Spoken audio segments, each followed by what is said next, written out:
Sir Gorantla మాధవ్‌కి third degree అని చెప్పేసి, అలాగే షెల్‌లో వేసి కొడుతున్నారని చెప్పేసి బయట టాక్. అసలు ఇది నిజమేనా సార్? గోరంట్ల మాధవ్‌ని ఎవరు టార్గెట్ చేస్తున్నారు? ఒక మాటమ్మా, Gorantla Madhav nude video call చేసేటప్పుడు ఎవరు టార్గెట్ చేయలే. ఆయనకి ఆయనే చేసుకున్నాడు. ఆయన ఆల్రెడీ మొత్తం టోటల్‌గా ఆళ్ళని నరికేస్తే ఈళ్ళని చంపేస్తాను అన్నప్పుడు కూడా ఆయనకి ఆయనే టార్గెట్ చేసుకున్నాడు. ఎవరెవరు టార్గెట్ చేయలే. ఇప్పుడు మొన్న కూడా చేబ్రోలు కిరణ్ గారిని తీసుకెళ్తున్నప్పుడు ఆయనొచ్చి అటాక్ చేశాడు. అటాక్ చేసేటప్పుడు పోలీసులు నాన్ బెయిలబుల్ కేసు పెట్టారు. న్యాయస్థానాలు ఉన్నాయి. ఆయన నిజంగా థర్డ్ డిగ్రీ చేస్తే జడ్జి గారికి చెప్పుకోవచ్చు, జడ్జి గారికి చూపించుకోవచ్చు.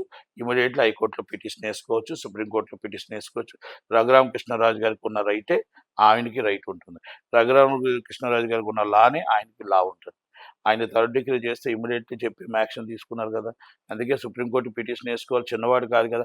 ఆయన పోలీస్ డిపార్ట్మెంట్ ఎక్స్ ఎంపీ కనుక అది అన్ని అబద్ధాలని నేను అనుకుంటున్నాను. నిజమైతే కంపల్సరీ ఎందుకు సుప్రీంకోర్టుకి వెళ్ళట్లేదు, ఎందుకు హైకోర్టుకి petition, house motion miss petition కూడా వేయొచ్చు.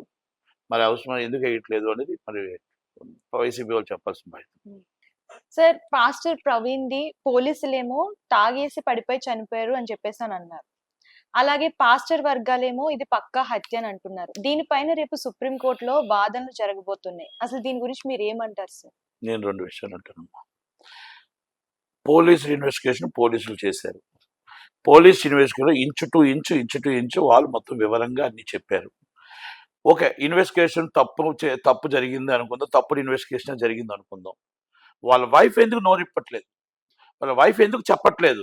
ఎస్, ఇది తప్పు, ఈ ఇన్వెస్టిగేషన్ తప్పు, ఇన్వెస్టిగేషన్ కరెక్ట్గా లేదు, మా హస్బెండ్ తాగలేదు, తాగుబోతు కాదు, నేను మాతో టోటల్గా చాలా మంచివాడు, ఆల్రెడీ ఒక్కడ యాక్సిడెంట్ అయినా కూడా రాలేదు, ఎందుకు మళ్ళా వెళ్ళాడు, మళ్ళా యాక్సిడెంట్ అయినా కూడా మళ్ళా ఎందుకు వెళ్ళాడు, వెళ్ళి ముచ్చుతో పోరాడుతూ ఎందుకు 3వసారి చనిపోయాడు, అంత అర్జెన్సీ ఉంది, అంత ఎమర్జెన్సీ ఏముంది?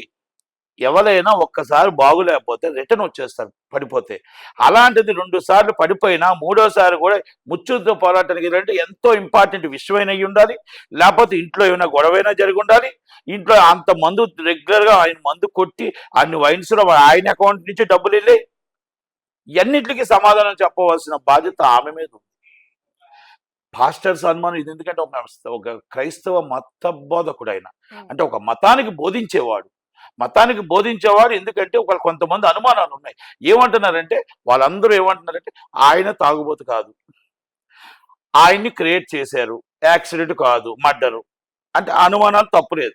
ఎందుకంటే బిఫోర్ ఆయన మీద అటాక్ జరగడం కానీ, బిఫోర్ ఆయన థ్రెట్ ఉండడం కానీ, అవన్నీ అనుమానాలు పాస్టర్లకు ఉంది. అనుమానం నివృత్తి చేయవలసిన బాధ్యత పోలీసు వాళ్ళు చెప్పినది నిజమా అబద్ధమా చెప్పవలసిన బాధ్యత ఆమె మీద ఉంది. లేదు ఇది అబద్ధం, ఇది నిజం కాదు, పోలీసులు ఇన్వెస్టిగేషన్ తప్పు, ఇదిగో మాకు హైకోర్టు చీఫ్ జస్టిస్తో మాకు ఎంక్వైరీ చేయించండి, లేదా సిబిసిఐడి చేయండి, సిబిఐ చేయండి, అడగవలసిన ఫ్యామిలీ మెంబర్స్ అడగాలి. ఇప్పుడు మేమేం చెప్తాం? రాత్రి మీ ఇంట్లో ఏం జరిగింది, ఉదయం 11 గంటల దాకా మీ ఇంట్లో ఉంటాడు, మీ హస్బెండ్తో మీకు ఏం జరిగింది మీ పిల్లలకు తెలుసు, మీకు తెలుసు, వాళ్ళ బ్రదర్కి తెలుసు, వాళ్ళ మదర్కి తెలుసు, వాళ్ళ సిస్టర్కి తెలుసు. వాళ్ళే నోరిప్పకుండా దేవుడు క్షమిస్తాడు, ఎస్ దేవుడు క్షమిస్తాడు కన్ఫర్మ్.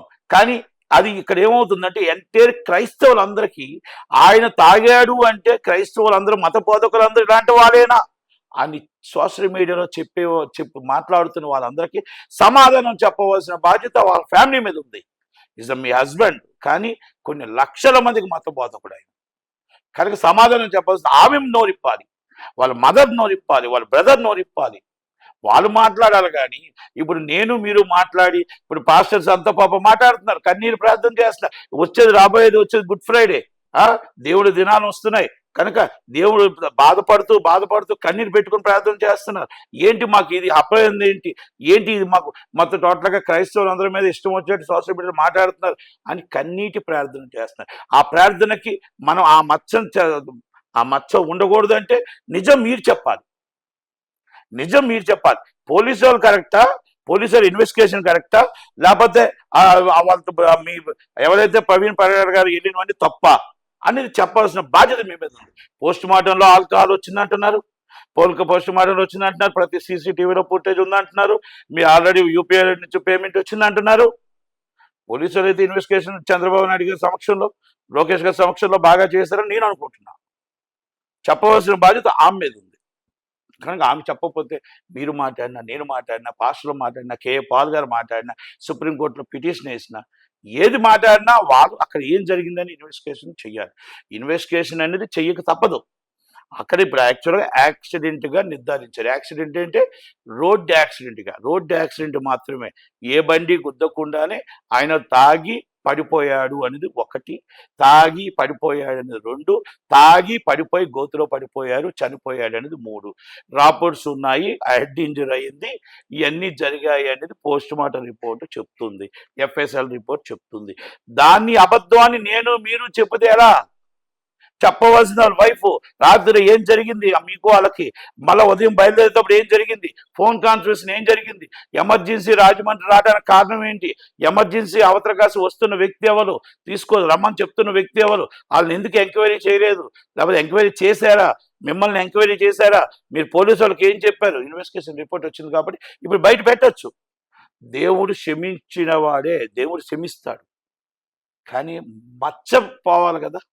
ఇప్పుడు మచ్చగా మా దేవుడు ఇప్పుడు క్రైస్తవుల మీద మచ్చ పడింది అంటే అందరూ పాస్టర్ లాంటి వాళ్ళేనా అన్న మాట సోషల్ మీడియా వస్తున్న మాటకి మీరు దాని సమాధానం చెప్పవలసిన క్రైస్తవ బిడ్డగా మీరు సమాధానం చెప్పవలసిన బాధ్యత మీ మీద ఉంది. కాబట్టి దయచేసి మీరు ఈ విషయంలో మీరు మాట్లాడాలి. శిక్ష పడుతుందా, క్షమిస్తామా అనేది పక్కన పెడితే 100% మాట్లాడవలసిన బాధ్యత, నిజాలు చెప్పవలసిన బాధ్యత మీ మీద ఉంది అనేది నా request. Is the family members, please before good Friday మీరు మీడియాకి వెల్లడిస్తారని కోరుకుంటున్నాను. Thank you very much. Thank you.